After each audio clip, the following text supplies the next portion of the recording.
Se choisir, se plaisir, se choisir, orgasme, orgasmique, orgasme. Léda, tu es artiste et thérapeute et tu utilises ta palette de couleurs pour transformer, révéler, sublimer celles qui ont la chance de passer entre tes mains. Aujourd'hui, nous allons parler de body painting et pas seulement dans une vision artistique, mais aussi holistique. Donc Léda, bienvenue dans Orgasmique. Merci Cassandre, je suis ravie d'être là. Donc est-ce que tu peux déjà, dans un premier temps, expliquer en quoi consiste une séance de body painting ? Très bonne question, parce que dans le mot, en fait, on a déjà l'information, mais parfois j'ai l'impression qu'on ne sait pas exactement ce dont on parle. Body, c'est le corps, painting, c'est la peinture, donc c'est la peinture corporelle. Mais ma vision, elle est thérapeutique, comme tu l'as très bien dit, holistique. En fait, une séance, ce que c'est le body painting, c'est la peinture appliquée au corps, mais de manière énergétique. C'est-à-dire, en fait, on va embellir le corps, mais on va révéler sa propre énergie. Donc, on va vraiment travailler une vision du corps dans l'ensemble. C'est-à-dire qu'en fait, la peinture n'a pas seulement objectif, et ça va être, je pense, notre discussion générale, n'a pas simplement objectif de faire belle, d'embellir, d'apporter une touche de couleur, de transformation, mais aussi comme un soin. Vous savez, tu sais, quand on va à un massage, une séance de massage et que, en fait, on adore quand on nous touche, en fait, ça fait du bien, se laisser vraiment dans le lâcher prise. On a la même expérience dans le body painting puisque quand je peins quelqu'un ou dans l'atelier, en fait, cette peinture apporte un soin thérapeutique incroyable par le toucher. J'aimerais laisser un peu de place au teasing aussi pour la suite. Donc voilà, le body painting, si je peux dire, c'est la peinture corporelle dans un rituel avec une approche de bien-être, de soin. Et justement, tu parlais d'énergétique. Je vais passer à à une autre question à ce niveau-là. Est-ce que, tu vois, on voit beaucoup justement de cultures, notamment, enfin voilà, des peuples premiers, etc., où tu as vraiment le rituel de se mettre de la peinture sur corps. Bon, bien souvent, c'était pour se donner du courage, enfin voilà, pour en temps de guerre ou des choses comme ça.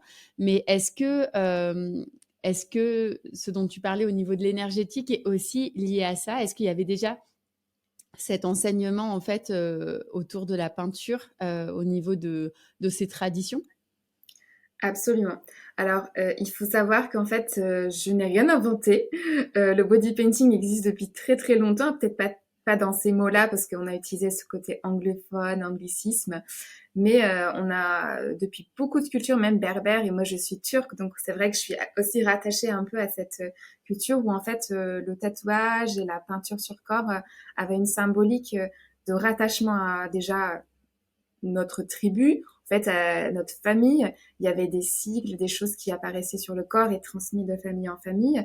Si on va encore plus loin dans les civilisations, les premières, les Mayas, les Aztèques, etc., dans toute célébration, il y avait forcément un moment où en fait le corps était mis en avant puisque par la peinture, parce qu'en fait on sacralisait le corps. Le corps et c'est un peu euh, le parallèle avec Dieu, enfin l'énergie qui nous a créés. Donc on va honorer ce corps et la peinture venait protéger, venait apporter justement l'enveloppe énergétique. Et avant les guerres ou avant les combats, etc., ce fameux deux traits qu'on connaît, c'est vraiment, en plus, le fait de le faire, le porter, c'est comme si on avait un masque et cette force qui nous enveloppe. Donc c'est vrai que une approche assez identitaire est rattachée à cette pratique. Et je pense aussi à l'Égypte, à d'anciennes civilisations, voilà, où en fait on utilisait vraiment des symboles forts pour vraiment se sentir proche des divinités, protégé par les dieux. Donc voilà, il y a une histoire très très intéressante là-dessus.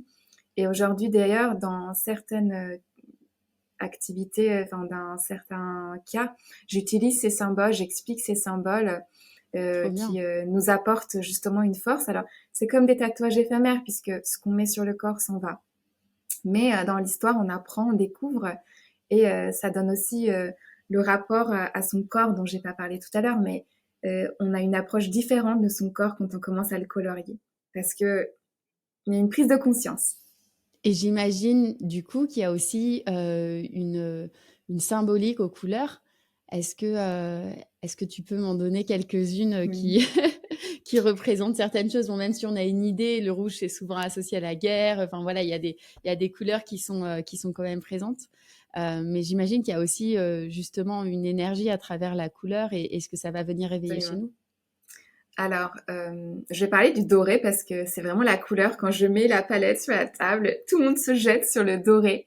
En fait, le doré, ça va être la lumière. Et je pense que d'une manière ou d'une autre, le rayonnement, c'est quelque chose dont on a envie, en fait, se montrer avec notre lumière intérieure. D'ailleurs, je parle beaucoup de lumière intérieure. Donc, c'est révéler sa lumière. Et donc, appliquer du doré, déjà la couleur, la symbolique, c'est l'éternité. Hmm. L'éternité, le sacré, le divin. Donc, de suite, on arrive dans une phase de, d'accord, je me transforme en déesse. Enfin, il y a un peu cette idée-là. Donc jaune, doré, ça c'est des couleurs qui plaisent beaucoup. Le rouge, enfin, je vais parler du rouge parce que c'est hyper fort aussi comme identité. Alors le rouge, c'est double tranchant parce qu'il y a le côté effectivement colère, guerre, passion, force, femme fatale. Le rouge qu'on connaît bien dans nos rouges à lèvres, hein, qu'on applique, mais aussi dans le maquillage quand on porte sur le visage. Et donc le rouge, on va être dans la colère, la passion, enfin une énergie très forte. Et aussi quelque chose qui est vraiment, c'est la couleur de notre sang. En fait, on n'y pense pas beaucoup, mais vraiment c'est une couleur très très ancrée dans notre inconscient. Et puis en plus le rouge, à l'époque on le créait avec l'urucum, donc c'est une poudre qui était couleur terre justement au Mexique, par exemple on parlait des ancêtres du body painting. Donc c'est une couleur qui nous appelle énormément, je pense, par notre ADN. Tout ce qui est terracotta, rouge, dès que je pose sur la table, en fait on est attiré parce que c'est un peu notre la couleur qui nous appelle par sa Hmm. force. C'est vraiment passion, amour, colère. Et enfin, il y a du positif et du négatif. Voilà, c'est ça qui est Tout à fait. intéressant. Mais la couleur du feu, du dynamisme. Ensuite, enfin, il y a toutes les palettes et on découvre pendant justement la séance de body painting, que ce soit en individuel ou en groupe. Et je dirais que le blanc est fort aussi parce que le blanc, c'est la pureté. Et c'est vrai qu'en fait, quand on travaille le blanc, même en petits détails, alors ça dépend de notre carnation de peau, hein. C'est vrai que c'est pas pareil quand moi je mets du blanc et si j'ai la pommade, je suis bien bronzée. Mais le blanc, c'est vraiment le côté, voilà, nouveauté, pureté, renouveau. Donc voilà, juste pour donner quelques idées de la capacité de ces couleurs. Et ça vibre vraiment euh, sur notre peau. On se sent complètement différent quand si ce n'est même quelques petits détails, hein. Ça m'arrive de faire 2, 3 points ici, travailler le troisième œil, mettre des petits effets autour des yeux et de suite, on se regarde, on se dit, ah ouais, Waouh. trop cool. Bah, je sais qu'au festival, enfin voilà, il y avait des filles, enfin, c'est vrai que tout de suite, ça crée une ambiance et en fait, tu te réinventes en fait, tu vois. Il y avait vraiment ce côté, bon, l'année dernière, en plus, le thème, c'était déesse. Mais je me souviens que voilà, c'était vraiment une panoplie de déesses en puissance qui sortaient de ton atelier. Ah oui, c'est sûr.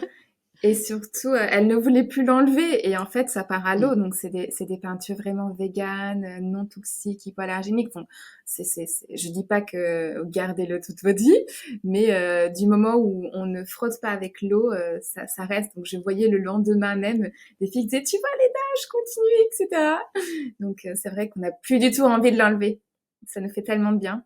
C'est ça qui est chouette parce que je sais que même moi, j'ai longtemps hésité à faire un tatouage, tu vois. Et c'est vrai qu'il y a des moments comme ça dans ta vie où tu as des passages, des moments très forts où tu as envie un peu de marquer le coup sur ta peau. Et je pense que dans celles qui nous écoutent, vous êtes peut-être nombreuses à avoir eu ce sentiment, mais de se dire non, mais en fait, je vais pas me faire un tatouage parce que bah, je sais que peut-être je vais m'en lasser. Il y a souvent ce truc, tu vois, qui revient de se dire peut-être je vais m'en lasser. Ce que j'aime avec le body painting, c'est que déjà, tu es sur quelque chose de coloré.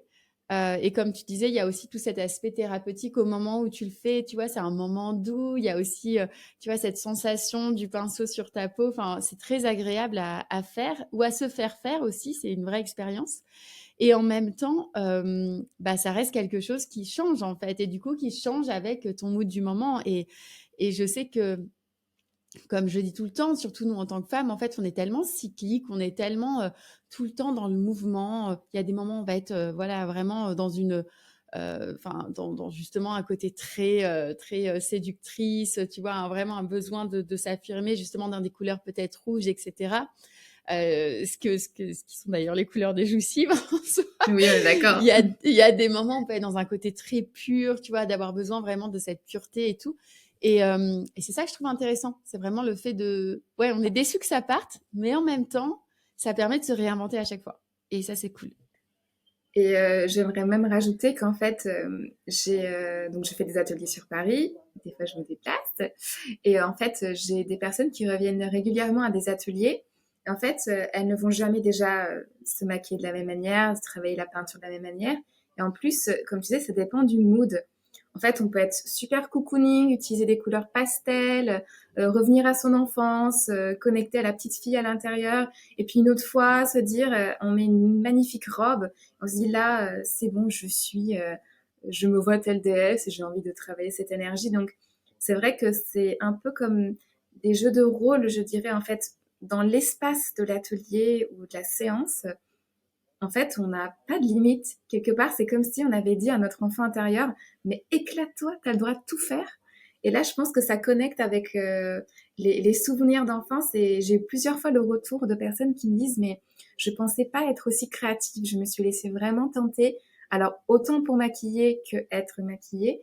Et elles ont redécouvert un aspect créatif qu'elle n'avait pas. Et ça aussi, c'est super parce que ça veut dire que ça donne confiance en soi. Ça, c'est de l'art-thérapie, on y viendra.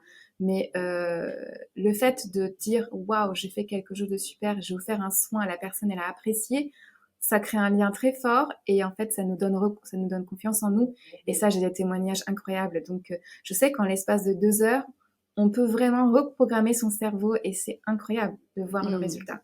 Voilà, juste, je dis ça parce que il faut effectivement le vivre, hein. Tu le sais maintenant, Ouais. il faut plutôt le vivre parce que là, c'est abstrait ce qu'on dit. Mais honnêtement, c'est une des très belles expériences pour moi. Je suis tellement contente de faire ça. Je sens que j'ai un rôle à jouer justement dans des communautés de femmes. Moi, jusqu'à maintenant, toutes les fois où on m'a parlé de body painting, pour moi, c'était vraiment dans une case finalement qui n'était pas du tout en conscience. Tu vois, vraiment dans ce truc de juste, bon, bah voilà, tu te dessines sur le corps. Il n'y avait pas du tout cet aspect holistique dont tu parles aussi bien. Donc, je te remercie pour ça.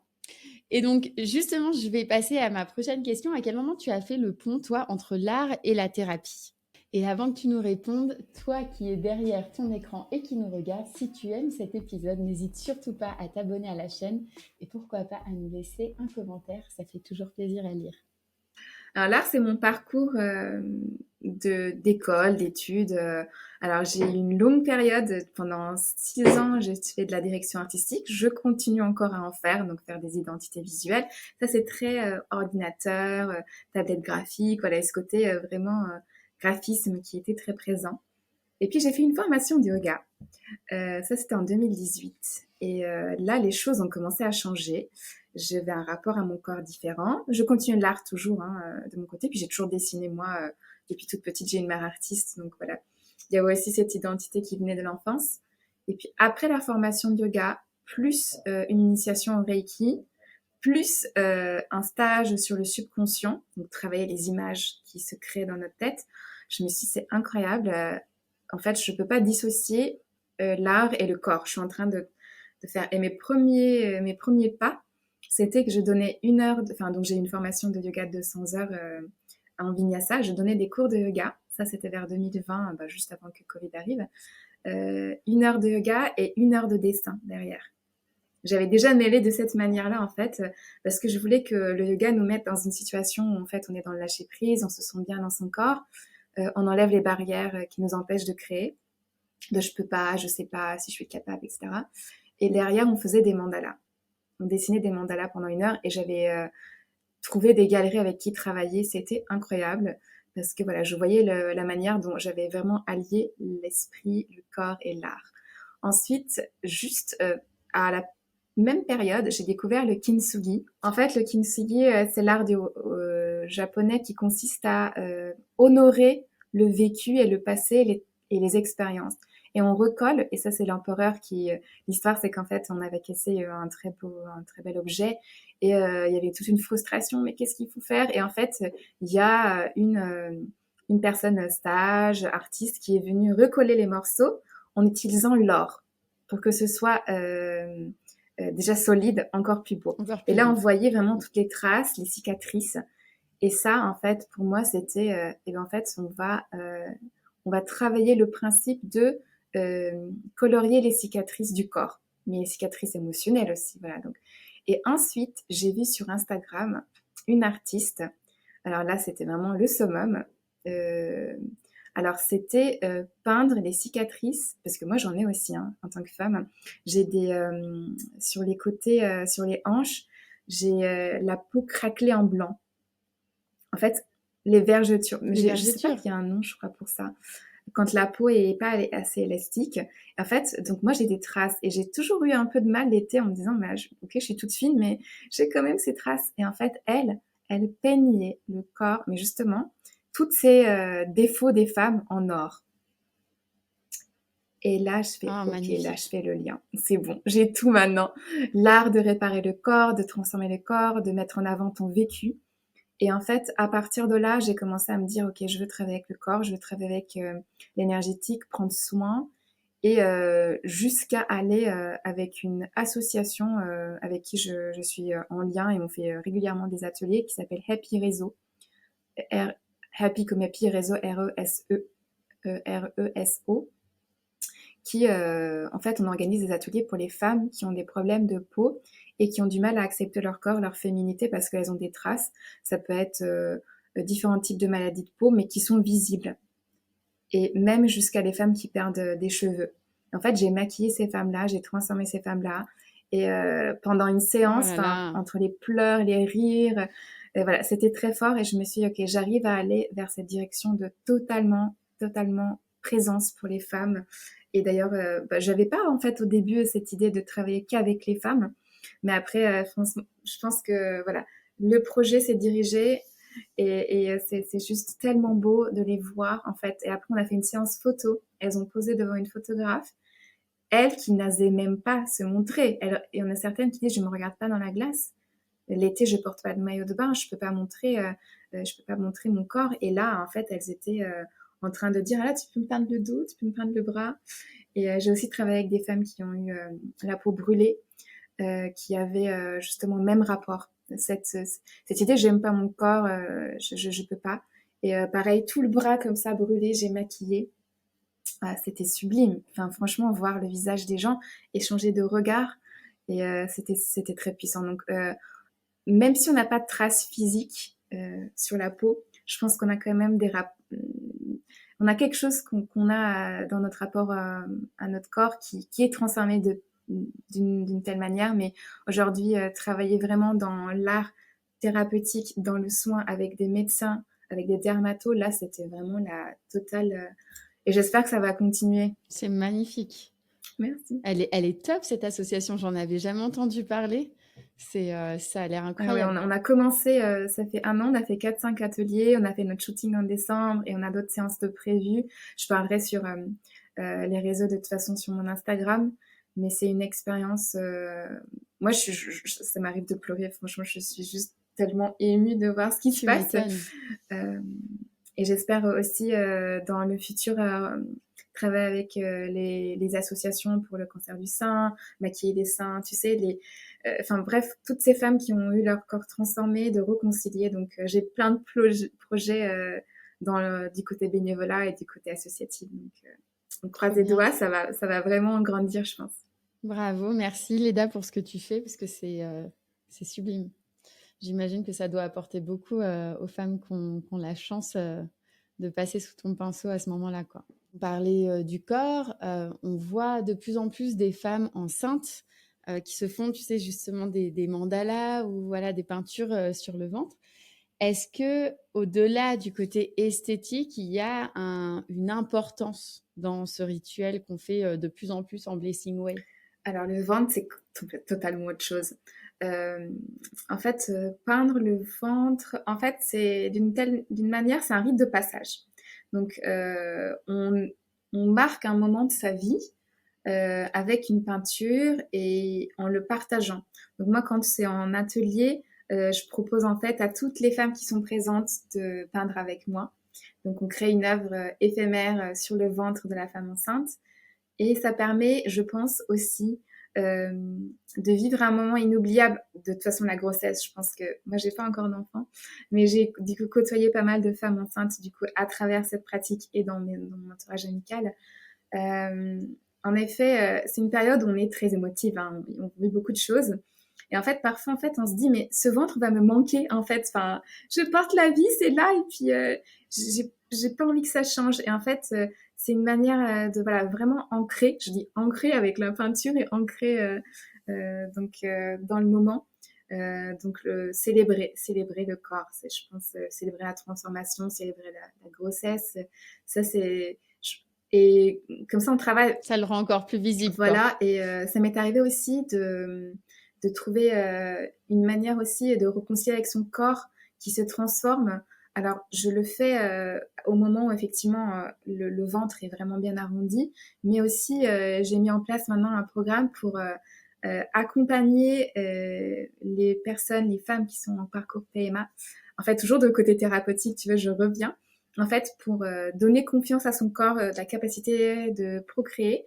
Donc, j'ai aussi mis un programme pour booster sa fécondité, sa fertilité. Donc, je peux peindre aussi avant la grossesse, le ventre, comme en cérémonie pour pouvoir dire, OK, maintenant, je prépare mon corps, accueillir la vie et il y a des jolies histoires là-dessus.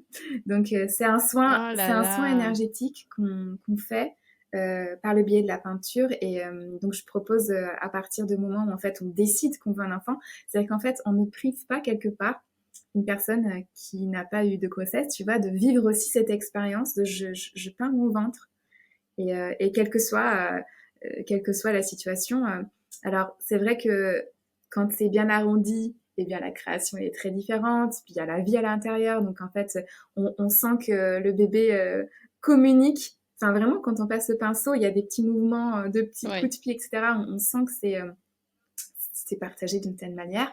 Puis le toucher du pinceau, évidemment, ça fait un petit massage. Je n'ai pas eu de retour de bébé parce qu'ils s'en souviennent pas. Mais je suis sûre que je suis sûre que ça leur plaît beaucoup à l'intérieur. Mais voilà, j'aimerais aussi offrir ça. Et je participe à des retraites maintenant avec une psychologue qui est spécialisée pour les femmes avec qui on lance justement des retraites d'intuition féminine. Et elle a un séjour sur la fécondité, un séjour sur l'ancrage, un séjour sur la force de puissance intérieure. Et c'est vrai qu'intervenir dans ce genre de cadre, justement, on n'est pas encore enceinte, hein, on veut faire ce pas, et puis on aide son corps énergétiquement à le faire. Donc, je trouve qu'il y a tellement de manières d'appliquer le body painting. Et c'est vrai que j'en ai pas beaucoup parlé de cette pratique parce que ça m'est venu petit à petit. Ça m'est venu petit à petit en rencontrant des femmes qui ont des difficultés à procréer. Je me suis dit, mais avez-vous essayé l'hypnose? Avez-vous essayé l'acupuncture? Après, je fais, avez-vous essayé le body painting? Et finalement, voilà. Et j'ai une personne qui m'a témoigné qui est tombée enceinte après un atelier, mais je peux pas dire les larmes qui me sont venues quand j'ai lu son message. Et là, je suis enceinte. Et mais en fait, c'est Asma. Hein, c'est en plus son prénom, c'est tel bel prénom, qui m'envoie un message et qui me dit c'est incroyable, il faut que je t'annonce quelque chose. Quand je regarde la date, c'est le lendemain de l'atelier. C'est hallucinant, quoi. Hallucinant. Magnifique. Donc, voilà. Mais est-ce que au-delà de ça, une personne lambda, on va dire, qui a envie de tendre vers une libération peut justement se transformer grâce au body painting? Oui, la réponse est totalement oui. Mais ça dépend de la volonté de la personne. C'est-à-dire qu'en fait, comme dans chaque action de conscience, si tu viens en cours de yoga en disant je vais juste faire du fitness, tu fais que du fitness.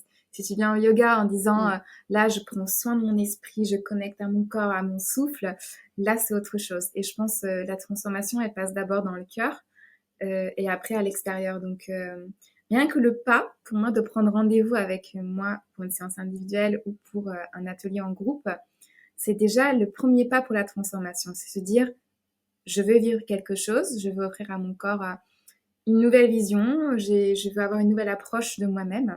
Ça, c'est le premier pas de la transformation. Ça commence déjà à ce moment-là. Ensuite, c'est vrai que pendant la séance, moi, la transformation, je le vois dans les sourires.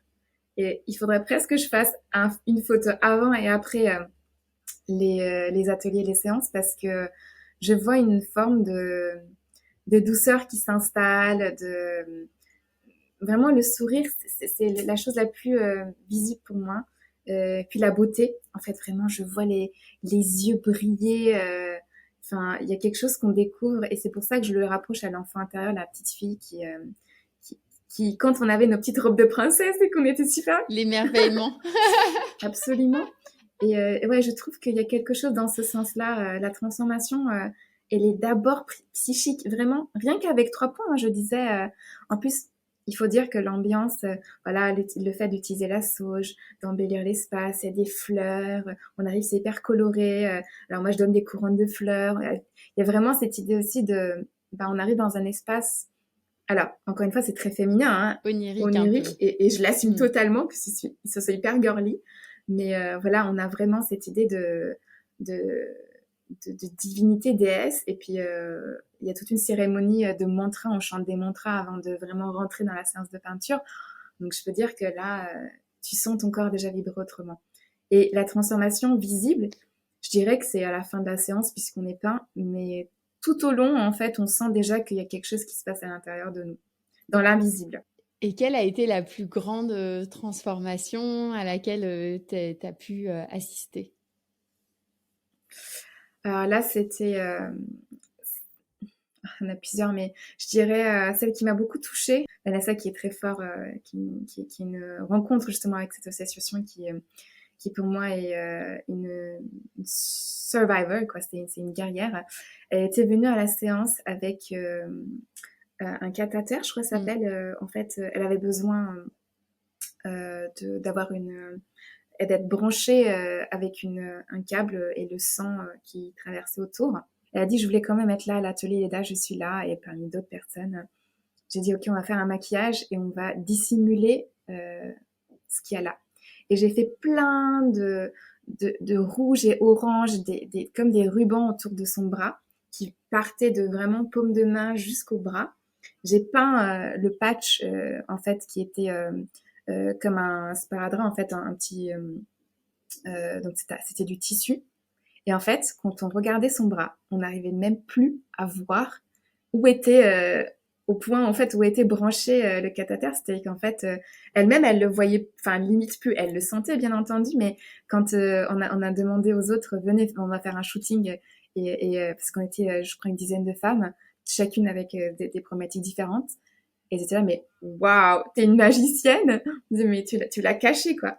Et c'était une des expériences qui m'a touchée parce que je disais là, c'est pas qu'on fait disparaître la situation, mais on change notre perception. Et elle-même, elle a dit, j'ai jamais regardé mon bras en disant, qu'est-ce que c'est beau en fait finalement d'avoir je suis branchée, mais t'en as fait une œuvre d'art. Et là, c'était vraiment, j'étais extrêmement touchée. Il y a eu beaucoup de larmes aussi quand je peignais, de son côté, parce que évidemment tu dis, mais en fait, c'est des maladies chroniques, donc en fait, dont on peut pas échapper. Donc elle vit avec.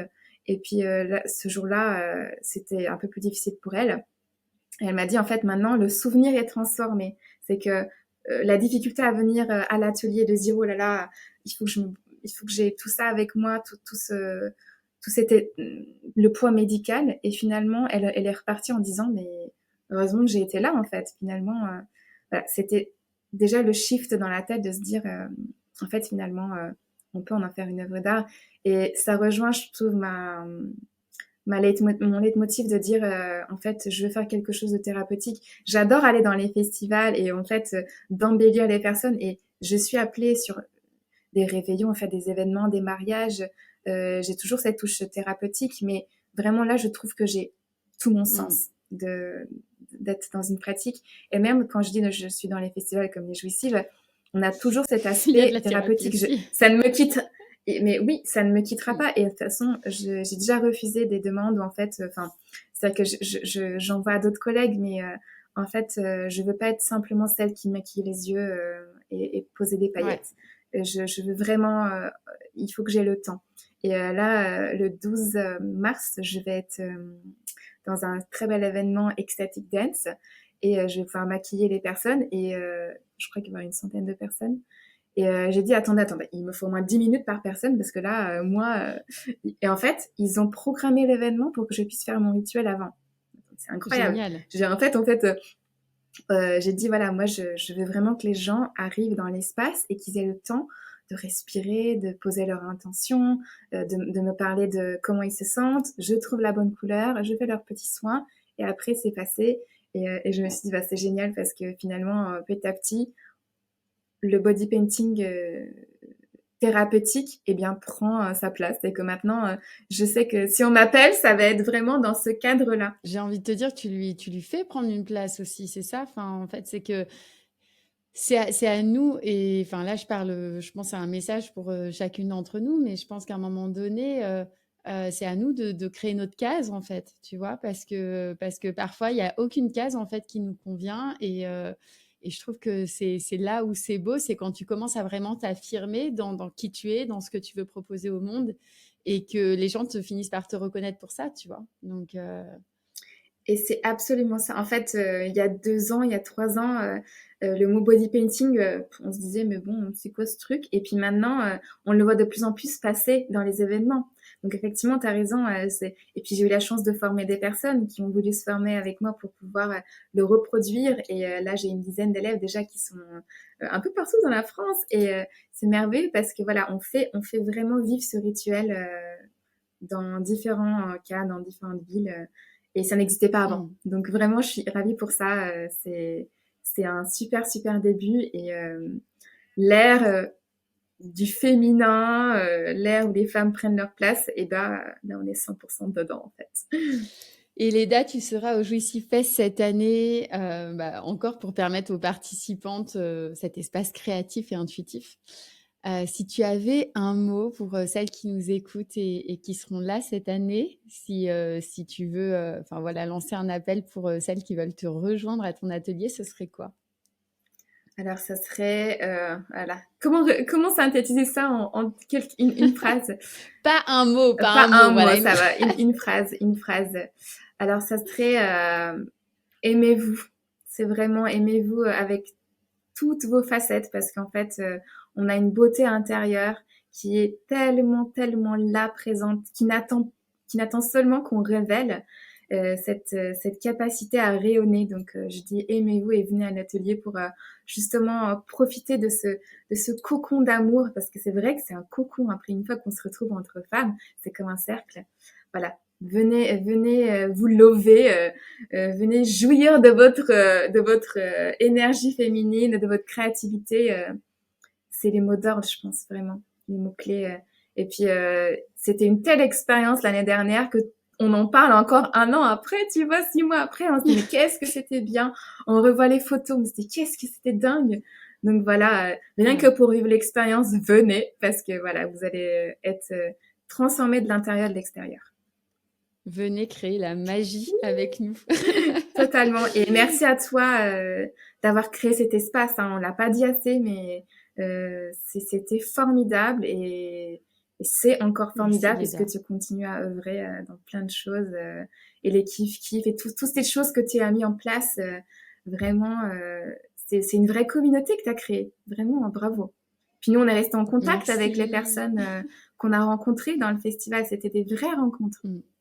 Ouais, c'est clair. En fait, ça fait du bien de retrouver aussi un peu sa famille, tu vois. Enfin, moi, en tout cas, je le vois comme ça. C'est que on n'est pas toujours en résonance avec ce qui se passe justement dans le monde, avec les valeurs qu'on veut, tu vois, vers lesquelles on veut tendre. Et au Juicy Fest, alors oui, c'est que féminin, mais c'est parce qu'en même temps, je pense que il y a besoin de ces espaces-là, mais en même temps, ça fait du bien de se retrouver, tu vois, dans cet espace, comme tu dis, en fait, où finalement, ça vient aussi toucher notre âme d'enfant, quoi. On est là, on se réinvente, tu vois, on est les déesses des journées pendant le week-end et ça vibre fort, quoi. Et je pense que Je pense que ouais, c'est un bel espace et merci parce que de toute façon, il a été co-créé cet espace. Je l'aurais pas fait toute seule et que vous ayez toutes répondu et que les participantes aussi aient ressenti cet appel de venir nous rejoindre, c'est énorme.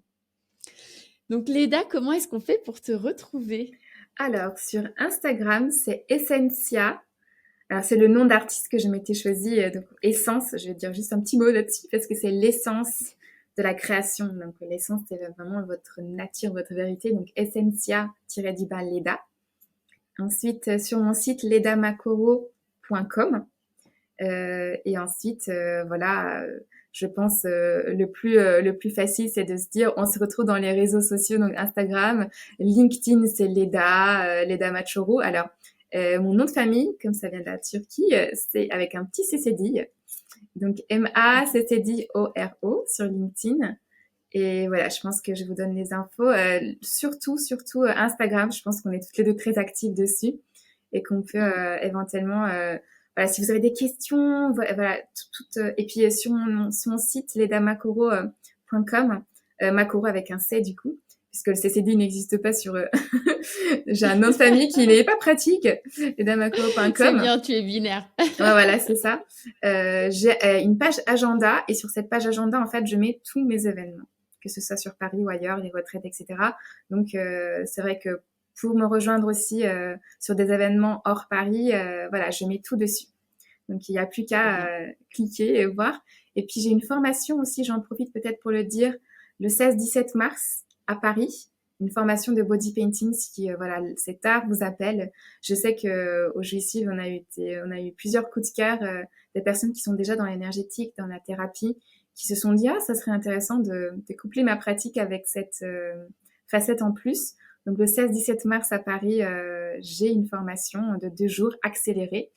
N'hésitez pas à aller sur le site, comme ça vous pourrez avoir toutes les infos. Merci beaucoup Léda. Merci C'était un plaisir de parler avec toi. Avec joie, merci beaucoup. Bye bye, merci. Merci d'avoir écouté ce podcast. Si cet épisode t'a plu, tu peux le liker, lui mettre des étoiles ou le partager. Et si les sujets du plaisir, du féminin, de la sororité ou encore de la spiritualité t'intéressent, n'hésite pas à suivre Les Jouissifs sur Instagram et à t'abonner à notre newsletter mensuelle. Des bisous!